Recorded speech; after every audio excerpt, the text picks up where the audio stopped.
and gentlemen, welcome to this edition of our program on the ambassadors. But before we start, I want to send special greetings to our viewers who have always been there for us, following our programs, liking, sharing, and of course, this salutation goes to persons like Mary Blossom, Kiara Praise, Mr. Elisha, Reverend John Neba, Desmond, Bila Desmas, particularly, and a handful of you guys who have been making sure that this program reach out to the ends of the earth. Thank you so much for staying with us and staying tuned to us. We hope that you will enjoy this session of our program because it comes with something very, very particular for families and their young girls. Yes, gather around, gather your children, and stay tuned to this program, The Ambassadors, as we will be addressing some of the challenges that family face with their young girls. Thank you, and straight away we want to know our guest on set is somebody very dynamic, someone very handsome, someone very intelligent, very resourceful, and of course, someone that is already taken. And straight away, let's hear him. You're welcome. Bringing me to the studio.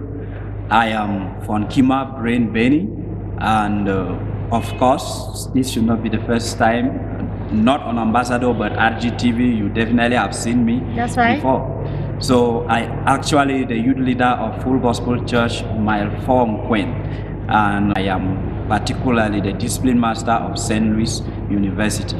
Wow, and I must say, from the last time we talked, I came to realize that you are a counselor in the making. Is it, am I right? Yeah, actually, I would say I have the gift of counseling right from young, and I think I have been working on that. Of course, you say in the making. Of course, when it comes to the professional aspect, acquiring a certificate, of course, is in the making. But I have been doing that since when I was in high school, and so I think at least I have some experience in that. Yes, ladies and gentlemen, he is a practicing psychologist, and yes, and he's still in the process of acquiring his backing certificate to further push him into the front line of this wonderful job that he's doing. But I must say that he is somebody that we have come across, and we want to recommend you to get in touch with him, with your children.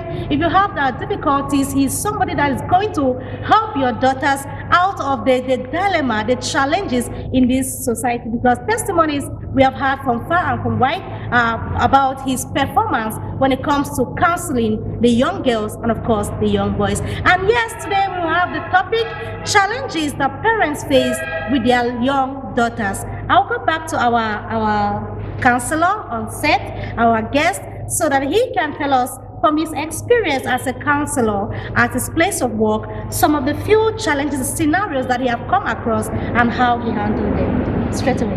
Okay, thank you very much. I think when we talk about challenges faced by parents with their young children, and this time around we're focusing particularly on young ladies. That's right. I want to say that as children, as girl children grow up, there are many stages that they go through, and because most parents are not aware of these stages, they always tend to make a lot of mistakes when these children are going through these stages. Okay. And there are particular stages that when you make mistakes, they are always going to be very difficult to correct. That's right. And I want to dive straight to the aspect of puberty, where it is a transition, and it is that period of adolescence where the young child is transitioning into an adult. That's so right. That period is a period where a lot of things happen in the child's life. A period of chaos. Yes, Yeah. a lot of changes occur, biological changes, physical changes. Of course, they begin to change even in their shape, size. They begin to look more attractive, and then they are also exposed to more things at that point in time because they begin to shift away from their families, and their body begins to tell them a lot of things that in a language that only they understand and no one else understands. And sometimes they begin to misunderstand the language. At this stage, they begin to feel like they are dependent. They can help themselves. They don't need anybody. I'm big now. Yes, they don't need any assistant. Nobody should control me again. And of course, I have seen parents who say their children who are just 15 told them that at least now I'm a big girl. You don't have to just control me like that. You don't need check to my search back. my back. You don't need to do that. Now, that is happening because they are beginning to feel some kind of independence. They begin to feel that they know. And at this stage, the problem is they think they know more than everybody. Yes, they think they know more than everybody. While you are giving them the advice, they are looking at you like, what is this person saying? Like just today, I'm coming from one, and we were talking to her, and she was advised. But when she looked at this young guy, she thought that the person who was advising against this guy was not understanding this guy well. You can imagine. This is an elder, this is a pastor, this is a man of God telling you, I have seen that this guy is not good for you, you can't move with him. And she is judging this guy and saying, this man is misjudging this guy. He doesn't understand this man well. So I will go ahead with my friendship. So actually, it is a stage where young people reason differently. But now, when it comes back to the parents, we are supposed to understand children at this stage and know that that is what they are going through and approach them from the place of love. Because when love is lacking out there, because at this stage we are fighting, we want to snatch them from the worldly attractive things. We want to snatch them from the wolves out there. And then the Bible talks about wolves in sheep's clothing. That's so right. These particularly young men, because actually most of the problems center around sexual life. The young men out there, the young men out there, they are like sheep in wolves' clothing. They are coming for wolves destruction. Wolves in sheep's clothing. So they are coming with destruction, but it is clothed with a lot of attractive things. So the young ladies, they see the attractive things, they see the so-called love that these guys are portraying, but they don't see the hidden destruction behind this so-called love. And then at home, they begin to see enemies. Yes, at home, they begin to see rivals. At home, they begin to see obstacles to what they want to experience. Because coupled to the fact that they have grown to this level, there is that desire to experience new things, to try new things, to discover new things. Yes, they are human beings, and of course, they want to experiment, they want to discover new things. And in addition to that, they have these other peers who are telling them, you have not known this, then you have not grown. If you have not done this, then you have not started living life. Yes, and there are some of them who are already spoiled, who are telling them, I have this because I went through this, because I was able to achieve this. Because I have this boyfriend, I have my iPhone, of course. iPhone 11, and the others keep admiring. That is it. And you are missing a lot because you have not joined us in this. I think that's and influence. Yes, and there is this say, some people say that there are things that you don't do in life, you shall come back to do them. And these people, they are agents of destruction that forces youth to to indulge in activities that are going to end up destroying their life. And they sound very convincing. They tell them that every stage in life has activities that should be carried out, that if you miss out on them, you shall come back on them. If you miss out on them, you will not enjoy your life. But how will you be able to bring your child back at this stage? You must approach them from the point of love. You must approach them from the point of love. Ooh, this rich insights coming to parents. And yes, a few things I've picked up from the few words that this dynamic young man, our guest, is saying today on this show is that parents should seek to understand their daughters, because a lot of things are happening with the young girls that they themselves don't understand, and that pushes them to experiment. They want to find out, how do I do this, how do I do that? Maybe I'm now a big girl, There's this thing with young children, as they keep growing, they wish to grow, to become adults, to become like their parents, where they have liberty to do what they want or anyhow they want to do it. But now it's important for the parents to identify these changes, like he is saying, identify these changes and know how to fit in. Now we want to get straight to the roles that parents should play when they discover these changes in their young girls. Back to you, sir. Okay, roles that parents should play. I come back from the aspect of love. You must make this young child your friend in a way that she should be able to express herself freely to you, and then tell you the things they are going through, ask you questions, and there is no question taboo. There is no question that is forbidden. They should be able to bring up. Like, I was just talking with one young girl too, and she said there was one time that she was molested, and when she wanted to talk to the mother shouted at her seriously. And from that time, whatever she goes through, she doesn't express herself. She And doesn't that's tell the sad. mother That's again. really sad. And this young lady was able to tell me a lot of things she has gone through that the mother has never known. Why? Because the mother has put a barrier. And then the mother or the father should be able to make the child know that they are working for the good of the children. I have met this other young lady who openly told me that my father hates me. She was so categorical about that. My father, my mother, they hate me. They don't want anything good for me. And I think that just stems from misunderstanding. Of course. And the parents not understand or trying to find out what is going on with the children, and Yes. they see that as a kind like a point, like they don't care about whatever Of happens to course. me or mine. That's it. So parents, in fact, this really hurts me, and in fact it breaks my heart, because I've actually been a victim of what he's saying right now. Parents have a major role to play. They say the apple doesn't fall far from the tree. If your child is going wayward, your daughter or your son is going wayward, ask yourself, what contributions, what impact, what influence have you created in the life of this child? I think it's important for parents to sit up and put some more attention on their daughters, on their children, on their boys, on their girls. I think in the olden days, parents had this culture where they sit together with their children by the fireside, they roast corn, plum or granola, they eat together, share stories of their life, and they bond with the children. When you don't create this intense bond with your daughters or your sons, where do you think that they learn the things they learn from? They will learn it from the wrong source, obviously. And that will go a long way to not just destroy their life, but hamper their relationship with you. Imagine a child saying she hates her parents. That's disastrous. Now that her parents hate her. That her parents hate her. her. Parents hate Oof, her. that's really, really, really sad. Back to you, sir. Of course, and that is her understanding of the disciplinary measures her parents are putting in place, because they do not explain to them. So what I'm saying is that when you want to sanction a child, of course, there are approaches. Different children have different approaches when it comes to correcting them, and different situations and scenarios have different approaches. Of course, I am not saying that parents should just let children do what they want. Of course, there are times you need to appreciate. How many parents appreciate their children? Children are also, they also deserve appreciation. That's when right. the child does a right thing, you should be able to say, wow, you did great, this is wonderful. And then a child does a wrong thing, you should be able to say, this one was wrong. And then don't just continue by saying it was wrong. Why did you do it? It's very important.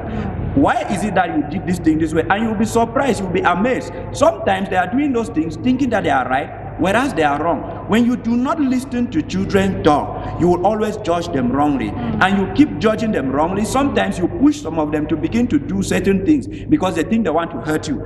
You know, we make children's discipline look like we are disciplining them to be pleased. Out of wickedness. Yes, that is pleasurable, that we enjoy disciplining them. And then because of that, they tend to hurt themselves thinking that they are hurting us. They want to get back to us by being stubborn. That is what I have noticed with a lot of young people. Anger issues begin to come in. Yeah. Children misbehave and say, I have not been doing this thing, and they say I will better start doing it. So you know, they think you are doing it for your own good. First of all, let them understand that you are doing it for their own good, and you are doing it out of love because you love them.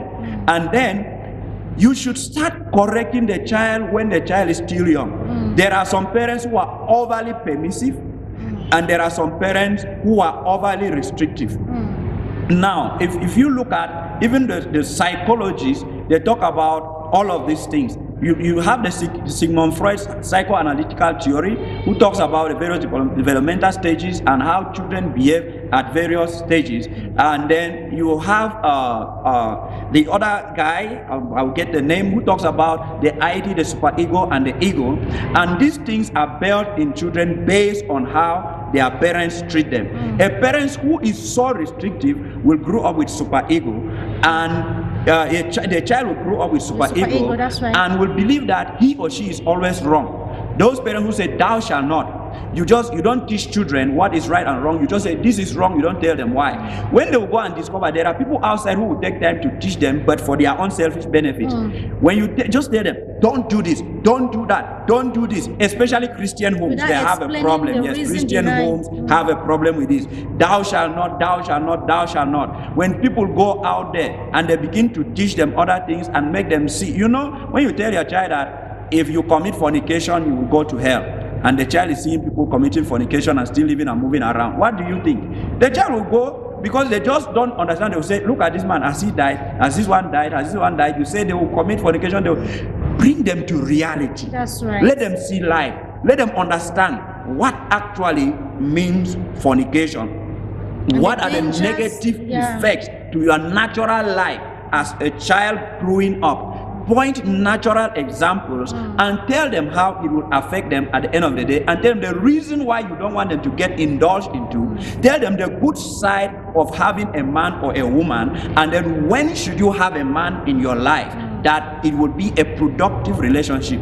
I remember there was one time this young girl, the sister, of course, this is my in-law, the sister seized the phone from her because she saw messages from a guy.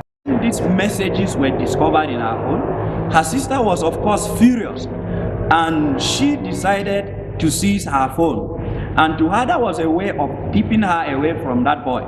But I called her attention to the fact that they met somewhere before exchanging number. So even if you take the phone, you would not stop her from still meeting that person, because you still go to school. So rather give back the phone. So when she gave back the phone, this day I took her, two of us in the room, and we started talking. Then I asked her these questions. Are you ready to get married? She said no. Are you ready to get pregnant now? She said no. Will you be ready to drop out of school now? She said no. Then I asked her, this young guy that is texting you, can this guy take care of you? She refused. Can he take care of a baby if he was to impregnate you? She refused. And then I asked her, so how will you feel if you get pregnant and your parents are now disappointed? Or what do you think will happen if you get pregnant? She said their parents will be disappointed, they will not be happy with her. I said, will you be happy if your parents are not happy with you? She said no. And then I asked her, why are you getting involved in such a relationship when you know you are not ready for any of this? And then I saw that she understood her mistake. And then I drew her attention to something. I told her, only two people can approach you now, because you are not ready for marriage. You know that you are not ready for marriage. You are still a young girl. So two people will approach you. Number one, those who are as old as me and want to deceive you, who will never get married to you, whom you, of course, will not want to get married to them because they are older than you. And then number two, there are young people like you who can't take care of you. They are just infatuated. They just think they are in love, but they don't even understand. They're mature. They want to experiment. So they want to use you for an experiment. They don't even understand what you are doing. So these are the kind of people that will get to you now at this stage. So, for example, if you want to know what I'm saying from now that you have understood what I'm saying, when next a guy walks up to you and says he loves you, if you are interested in that guy, I understand that you might feel attracted to somebody. Tell that guy to come and see us. Your sister is your immediate parent now. That's the person who is taking care of you. Tell the person to come and see your sister. If it's a serious man, the person will come. If that person can't come, he's a thief. He's a destroyer. He wants to destroy you in the background. That's right. Anybody who is serious with you will definitely want to come to see your parents, because that is what responsible men will do when they see a woman they want to get married to. And I quoted an example to her about how I met the sister, and I had to send the sister from Bamenda to where the parents are, and she confirmed that truly she came. So I told her that's what any man will do. But any man who is not serious, who want to just destroy you, will hide in the background. Now, after this encounter, every day when she comes home, if a man stops her on the way, she will come and tell us, oh, this boy stopped me. And she will be making mockery of the boy. Of course, this boy stopped me and was telling me that this, oh, this Okada man carried me, I was saying that. But before, she had never done this. That's right. But when we draw her closer, she was able to open up to us this way. But if it was just, don't do it, why did you do it, and so on, you will never know what is happening in the background. You will never know what is happening. That's So right. those are some of the things that parents should understand. Let the child understand that it is for their good. That's why I always start counseling with children. I always start with, they are doing it for your good. I asked them, if you get pregnant, is it your father that has gotten pregnant? No. The certificate you acquire at the end of the day that they are insisting that you should go to school, will you give it to them? No. When you start receiving salary as a worker, will you give your parents? No. Then ask yourself, why are they so insisting that they want you to have a good life, when it will not even involve them at the end of the day, when you will be the one to decide what to do with your life? Many children think their parents are disciplining them for the parents' own good. They have failed to see human beings are selfish in nature. They are self-centered. When you make it to look like it is all about you, they will want to hurt you. But when you make it look like it is about them, they will support you in helping them. And that's why I always tell them, help your parents to help you. They are working for your future. They go without food because they want you to survive. And all of those people out there, I asked one lady of recent, she got pregnant, she wanted to get married, the parents resisted, and then one thing led to the other. She got pregnant for a man, and the parents wanted to discipline her. She ran away from home when I was staying with this man. And then the parents got in contact, they called me, and then I called this lady. It's a lady I've been counseling in the future, but they just cut off for some time. I asked her, do you think this so-called man loves you more than your parents? Where was this man when you were 2 years old, when you were 5 years old, when you were 10 years old, when you were 15 years old, when you were in secondary school, when you were in high school, now you are in the university? You suddenly just abandon your parents because a man have told you he loves you. And then you disrespect your parents. When women go into marriage and the things are tough, they run back to their parents. So when you run out of your parents' house into a man's house, when things get tough, where will you run to? Valid question. Yes, where will you run to? You don't think you are so special that you will not run away. Everything starts sweet, it can get sour. No man tells you that he will maltreat you at the end of the day. You should have a backing. A man will not respect you if he doesn't respect your parents. That's and right. Every man. Please, can you take that statement again, that particular statement again? I said, a man will not respect you if he doesn't respect your parents. And if you give any man the chance to disrespect your parents, you are indirectly giving that man a chance to disrespect you, because he knows nobody is there to stand for you. Nobody will question him if he mistreats you. This is what I was telling this lady, and I told her, your parents have stood for you all this while, and they are protecting you. I asked her, where you are right now, if you are slapped, will your father feel the pain? She said no. And I said, then why is your father too worried about it? It is because he cares. He doesn't want you to go wayward. And if they are reacting the way they do, because of course at this stage they present a lot of wrong things their parents have done. Oh, they asked me to leave the house. Oh, they shouted at me. Oh, they refused the man, and so on. I said, what about you? Are you not sure you disappointed them? They were expecting a lot from you, and to them you have disappointed them, because there is no pregnancy out of home that is honorable. You have brought shame to the family. First of all, accept that. It is true you would have loved to marry this man, but you and your husband, you have wronged your parents. You need to go back to them and apologize. Your parents wanted your good, and they are worried because they don't even know this man, and now you are pregnant. They don't know how far the man will go, and you are ready to move into the man's house. It is an error. But the parents need to calm down and open the child's eyes. Now, the more the parents are harsh and not pulling the child to order, the more they are pushing them into this criminal's arms. The more they are pushing this man into this destroyer's arms. The least evil you show, that man shows good. That's it. You are giving them opportunity to show love. You know, ladies are so vulnerable and fragile when they are hurt.